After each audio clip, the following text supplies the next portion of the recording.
I'll tell you something. मैं कहता हूँ You आपसे, know, Jesus said that if you lust after another woman, another man's wife, that's a sin. और यीशु मसीह ने कहा दूसरे किसी स्त्री की ओर हम कुछ नजर से वासना से देखते तो हम पाप करते हैं। Definitely, it's one of the sins. Don't covet another man's wife. और किसी और व्यक्ति की स्त्री की लालसा मत कर, That was the 10th commandment. ये 10वीं आज्ञा थी। So, when you're comparing your wife's cooking with somebody else's wife, जब अपनी पत्नी का खाना पकाना और दूसरी किसी के साथ स्त्री के साथ आप उसकी तुलना करते हैं, you're actually close to disobeying the 10th commandment. आप परमेश्वर की आज्ञा जो है उसकी अनाज्ञाकारिता करने के बहुत नजदीक है। You're wishing that that person's wife could be your wife. मतलब आप ऐसी इच्छा कर रहे कि वो जो स्त्री अच्छा खाना पकाती वो शायद आपकी स्त्री होती, Because of the food. और खाने की वजह से। That is like that is like Isaac who wanted to give the blessing to Esau because of the food. और वो इसहाक के समान है क्योंकि वो खाने की वजह से एसाव को वो आशीष देना चाहता था। So you have to be careful that you don't try to push your wife instead of going ahead of your wife. और बहुत ही आपको सतर्क रहना है कि आपको उसको पीछे से धक्का नहीं मारना, लेकिन उसके आगे आगे चलना है। And those of you who are not married, और जो अविवाहित जो है आप, you have to be an example in your church to the younger people.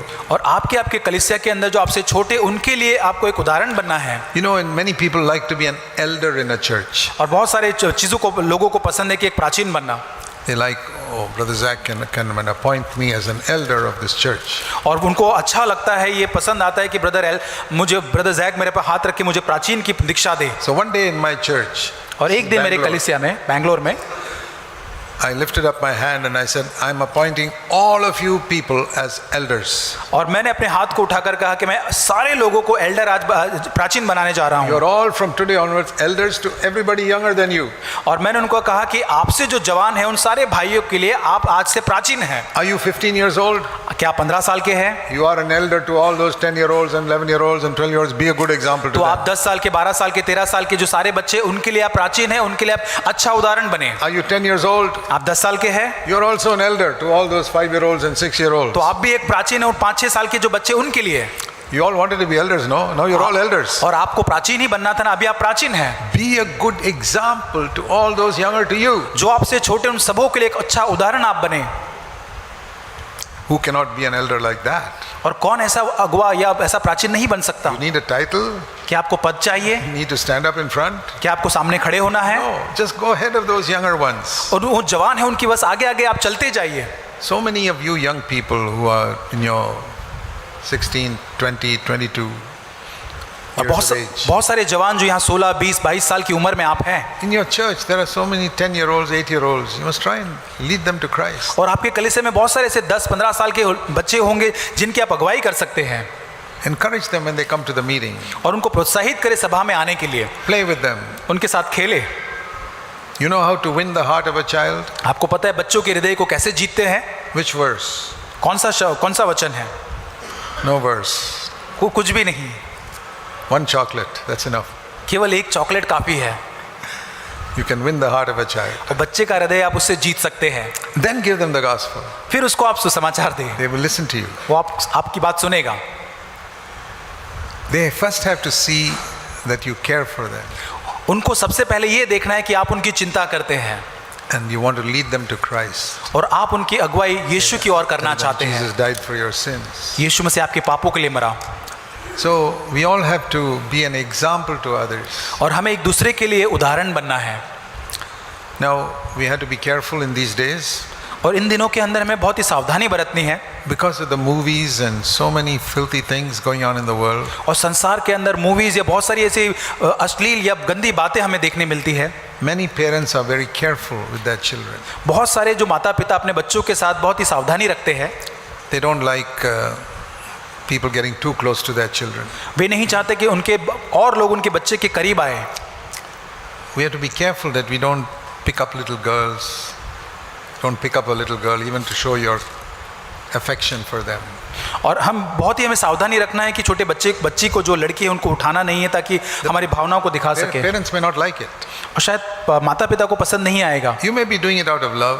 आप प्रेम के कारण उस बात को करते होंगे, very wise. लेकिन बुद्धिमानी से करें। Because these days are such लेकिन ये दिन ऐसे हैं that we have to be very careful. हमें बहुत ही सावधानी रखनी But you है। can show your affection to a child without even touching it. और एक बच्चों को आप अपने वो भावनाओं को बिना उसे छुए बता सकते हैं. Show them affection by giving them a little gift or telling them. और उनको आप प्रेम बताएं, Then you can tell them about कुछ Jesus. गिफ्ट दे के या कुछ उनको बोलते हुए. So that is how I say all of you can be elders to younger people. और इस प्रकार से आप कई सारे आपसे छोटे जो है उनके आप प्राचीन बन सकते हैं. Jesus was an elder by example. और यीशु मसीह उदाहरण के द्वारा उनका प्राचीन था. When it says a good shepherd goes in front of the sheep, और जैसे कहता है कि एक अच्छा चरवाहा भेड़ों के आगे आगे चलता है. what the shepherd is saying is follow me. चरवाहा क्या कहने की कोशिश करे कि मेरा अनुसरण करो. Go in the way I am going. और जिस दिशा में मैं जा रहा हूँ उस रास्ते में आप चलो. And I will lead you to a good place where you can eat good food. और मैं आपको ऐसे एक अच्छी जगह पर लेके जाऊंगा जहां तुम अच्छा भोजन कर सको. That is what a shepherd does for the sheep. और यही एक चरवाहा अपने भेड़ों के लिए करता है. So your example must be such that you can draw people closer to Jesus Christ. और आप ऐसे उदाहरण के रूप में जिए ताकि लोगों को यीशु मसीह के और करीब आप ला सके. So don't think first of all of preaching. और सबसे पहले प्रचार करने के बारे में ना सोचें. Always first of all begin to be an example. सबसे पहले एक उदाहरण बनने के बारे में सोचें. And even many young brothers are struggling with so many temptations. यहाँ तक कि आपसे जो छोटे भाई है वो बहुत सारे ऐसे परीक्षणों का सामना करते हैं. See, in the world in which we are living today, और आज ऐसे संसार में आज हम रहते हैं, with all the movies that people have seen, और सारे जो मूवीज जो लोगों ने देखे हैं, people have been saturated with sexual thoughts. और लोगों ने अपने मन के अंदर वो यौन जो बातें हैं, जो सब सेक्सुअल जो चीज़ें वो अपने मन के अंदर रखी हुई है. So that is the biggest area when people need deliverance. और ये बहुत एक बड़ा क्षेत्र है जहाँ लोगों को एक छुटकारा प्राप्त करने की ज़रूरत है. And many preachers and pastors never talk about this subject. और बहुत सारे प्रचारक और पास्टर इस विषय पे बात नहीं करते हैं. It is a fact that all young men, their biggest temptation is in the area of sex. और ये बहुत एक बड़ा सत्य है कि बहुत सारे जो जवान हैं उनका जो परीक्षण है वो सबसे बड़ा जो क्षेत्र है वो यौन है. All other temptations are 2, 3, 4, 5. और दूसरे जो सारे जो परीक्षण है वो दूसरे तीसरे चौथे क्रम पर आते हैं. Number 1 is for any young man is sexual temptation. और पहला सब जो जवान के लिए सबसे पहला जो परीक्षण होता है वो यौन संबंधित होता है. Even after they get married, और वो शादी होने के बाद भी very often sex is the biggest temptation. और उसके बाद भी जो यौन संबंध जो उनका सबसे बड़ा परीक्षण बन जाता So है. that is one area where all of you need to learn how to overcome. और ये एक ऐसा क्षेत्र है जहाँ हर एक को विजय प्राप्त करना है. And sex is a very powerful force within us. और ये जो सेक्स जो है वो बहुत ही सामर्थ्य रूप से हमारे ऊपर प्रभाव डालता है. We must recognize our weakness और हमें अपनी निर्बलता को जानना है if we want to overcome it. यदि हमें उस पर विजय Lord, प्राप्त करनी है. I'm weakest in this area. प्रभु मैं इन सारी क्षेत्रों के अंदर बहुत ही कमजोर हूँ. Even if I'm married, I'm weakest, Lord. प्रभु यदि मेरा विवाह भी हो फिर भी मैं इन क्षेत्र के अंदर प्रभु help me to be an कमजोर हूँ. overcomer. प्रभु आप मेरी सहायता करें ताकि मैं इसके ऊपर विजय प्राप्त कर सकूं. Which is stronger, कौन सी चीज और ताकतवर है, Satan or sexual temptation? पाप है या फिर ये यौन संबंधी जो परीक्षण होते हैं वो? Not pap, Satan. शैतान. Satan or sexual temptation? या Which is शैतान है या यौन संबंधित पाप? Satan is very strong. शैतान जो बहुत ताकतवर है. But the Bible says Bible कहता है in James 4, even though Satan is very strong, याकूब 4 के अंदर यहाँ तक कि शैतान बहुत ही ताकतवर है, when he comes against you, जब वो आपके विरोध में आता है you should not run away. उससे आपको भागना नहीं है. James 4:7. Yakub 4:7 Submit to God, परमेश्वर के अधीन हो जाओ. and when the devil comes, don't run away. Resist him. और जब शैतान आता है भाग मत जाओ, उसका सामना करो. He will run away from you. और तो वो शैतान तुमसे भाग जाएगा. Saw that verse? आपने इस वचन को देखा? Very important verse. बहुत ही महत्वपूर्ण वचन है. When Satan comes against you, जब शैतान आपके विरोध में don't आता be है afraid. आप डरे नहीं. He has no weapon with which to attack you. उसके पास ऐसा कोई हथियार नहीं जिसके ऊपर वो आपके ऊपर आक्रमण You कर got a सके. weapon, he has no weapon. आपके पास एक हथियार है, उसके पास नहीं है. His weapons are all taken away on the cross. और क्रूस के ऊपर उसके सारे हथियार ले लिए गए हैं. They are with you now. अब वो हमारे पास The है. name of Jesus. यीशु मसीह का नाम है. Resist him. उसका सामना करें. And it doesn't say he might flee from you. He will definitely flee और from you. यहाँ पे लिखा नहीं, ऐसा नहीं लिखा कि वो शायद वहां से भाग जाएगा, लेकिन निश्चय रूप से वो आपसे भाग जाएगा.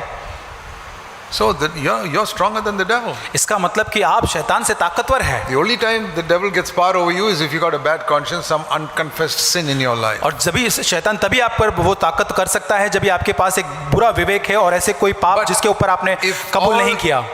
I'm not saying perfect, but if all sin has been confessed to the Lord, और मैं सिद्धता की बात नहीं कर रहा, लेकिन हर एक पाप अगर यदि आपने मान लिया है, when the devil comes, you don't have to be afraid. जब शैतान आता है तब आपको डरने की जरूरत नहीं Think है। of the devil coming against you, सोच के देखिए, जब शैतान आ रहा है आपके विरोध में and you don't run away. और आप वहां से भागते नहीं हैं, Resist him in the name of Jesus. और यीशु के नाम से उसका सामना करते हैं, Saying, Satan, you were defeated on the cross. और कहते हैं शैतान तू वो क्रूस के ऊपर हराया गया I है, resist you not in my strength, in the name of Jesus और Christ. मेरे सामर्थ्य नहीं लेकिन यीशु के नाम से मैं तेरा सामना करता हूँ। Every single time he will flee from you. और हर बार वो वहां से आपसे भाग जाएगा। So when you and Satan, who runs away? आप और शैतान जब होते हैं तब कौन भागता If है? your conscience is clear, आपका विवेक यदि शुद्ध है, Satan will run away. शैतान भाग जाएगा। You don't run away. आप भागते You नहीं हैं, resist him. आप उसका सामना करते हैं। But when you're tempted with immorality, लेकिन अनैतिकता के संबंध में जब आपका परीक्षण होता है, 1 Corinthians 6, पहला कुरिन्ती 6 अध्याय, when you're tempted with some sexual temptation, और यहाँ पे यौन संबंधी जब परीक्षण से आपका परीक्षण होता है, 1 Corinthians chapter 6 पहला कुरिन्तियों 6 अध्याय and verse 18, 18 वचन, flee from immorality. व्यभिचार से बचे रहो। So that means some temptation comes with the sexual temptation. यौन संबंधित कोई भी ऐसा परीक्षण जो आपके सामने आता है, What should you do? हमको क्या करना है? Resist it? उसका सामना करना है? No. क्या करना Now नहीं? you run away. अब आप भागे। Now put these two verses together. अभी ये दोनों वचन जो हमने पढ़े उसको साथ में लाए। When the devil comes, you don't run away. शैतान जब आता है तब आप भागते नहीं, Resist him, he'll go. उसका सामना करे वो भाग जाएगा। But when a sexual temptation comes, लेकिन यौन संबंधित परीक्षण आता है, don't try to resist it. उसका सामना करने न जाए, Run away from it. लेकिन वहां से भाग जाए। Have you understood this? और क्या आपने इसको समझा है? Yes or no? हाँ और या नहीं? Let me ask you a very simple question. बहुत आसान सवाल पूछना चाहता हूँ। You know the story of David. Dawood की कहानी को जानते हैं। In David's story, दाऊद की कहानी में who is stronger? कौन सबसे ताकतवर है? Goliath or Bathsheba? गोलियत या बातशीबा? It's a tricky question, no? बहुत ही चतुर एक How प्रश्न much ऐसा है। are Goliath's muscles and how much is Bathsheba's muscles? Goliath के मसल्स कितने हैं और बेतशीबा के कितने हैं? But who is stronger? लेकिन ताकतवर कौन है? With one stone, David could knock out Goliath. एक ही पत्थर से उसने गोलियत को मार गिराया। That's a picture of the devil. और ये शैतान का चित्रण है। When Bathsheba came, लेकिन जब बेतशीबा वहां आई David was knocked out. और फिर वहां पर दाऊद गिरा दिया गया। What a lot of sins he committed. और वहां पे क्या क्या पाप उसने किए? Adultery, व्यभिचार, killed her husband, उसके पति को मार दिया, murder, उसको पूरी तरह से हत्या and कर then दी, married her. उससे विवाह किया। All because when he saw her from the terrace, instead of running back to his bedroom and praying, he continued to look at her. और ये इसलिए हुआ कि जब उसने छत से उस स्त्री को नहाते हुए देखा, भागकर अपने कमरे में जाकर प्रार्थना करने के बजाय वो छत पर उसे ही देखता रहा। Do you know something happened that day which caused this temptation? और उस दिन कुछ हुआ जिसके वजह से ये परीक्षण आया। Turn with me to 2 Kings. दूसरे राजा, Sorry, 2 Samuel. दूसरा शमूएल। In 2 Samuel we read in chapter 11. दूसरा शमूएल 11 अध्याय। Very important verse is verse 1. पहला वचन बहुत ही महत्वपूर्ण वचन है।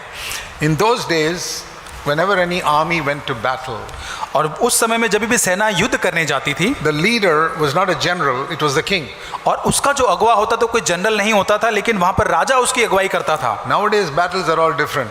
आज की युद्ध तो बहुत अलग है। General sits at home, और जनरल जो है वो घर पे बैठता है, पीछे बैठता है, cell phone and all that, वो अपने फोन से ये सारी चीजों से उसका नियंत्रण करता है and tells people where to go, etc. और लोगों को कहता है कहाँ जाना है। But in those days battle was on horses, और उन दिनों के अंदर घोड़े के ऊपर जाकर वो लड़ाई को लड़ते and थे, the king went in front, और राजा उनके आगे चलता था leading the army. और वो सेना की अगुवाई करता था। But it says here, और वहां कहता है in the springtime, winter time, there'd be no wars. और वहां पे लिखा है कि In the winter time there were no wars. और वहां पे जो ठंडियों का समय वहां पर कोई But ये in युद्ध नहीं होता था। springtime the kings went out to battle. लेकिन वर्ष के आरंभ आरंभ में योआब को और उसके संग अपने सेवकों को भेजा। And then David did not go himself. और दाऊद वहाँ उनके साथ नहीं गया, He sent Joab, say you go. और वहाँ वो योआब को भेजता है कि तू आगे जा। And David lazily stayed at Jerusalem. और वहाँ पर आलस करके यरूशलेम में ही दाऊद रह गया। Supposing he had gone और आप along सोच के with his देखिए, army to battle, और वो अपने सेना के साथ उस युद्ध में गया होता तो all that is written here in verse 2 about his seeing Bathsheba bathing and all would not have happened. और दूसरे अध्याय दूसरे वचन में जो उसने बेतशेबा को देखा, ये सारी चीजें यहाँ पर नहीं हुई होती। But he saw her bathing and he was tempted and he called her and committed adultery. और उसने उसको देखा, छत पर से उसको बुलाया और व्यभिचार किया उसके साथ। It would not have happened if he had gone to battle. अगर वो युद्ध में जाता तो ये सब नहीं होता। Sometimes temptations come because we are in the wrong place. कई बार परीक्षण इसलिए आते हैं क्योंकि हम गलत स्थान पर होते हैं। If you go where God wants you to be, you may have escaped that temptation. और परमेश्वर आपको जहाँ कहता है कि आप वहाँ से निकल जाए तो शायद उस परीक्षण से आप छूट जाते। It's true, David would never have been tempted if he had gone to where he should have been at the head of his army in battle. और जहाँ पे युद्ध का एक अगुवा होकर जहाँ उसको जाना था, वहाँ अगर वो जाता तो जो होना था बाद में वो न होता।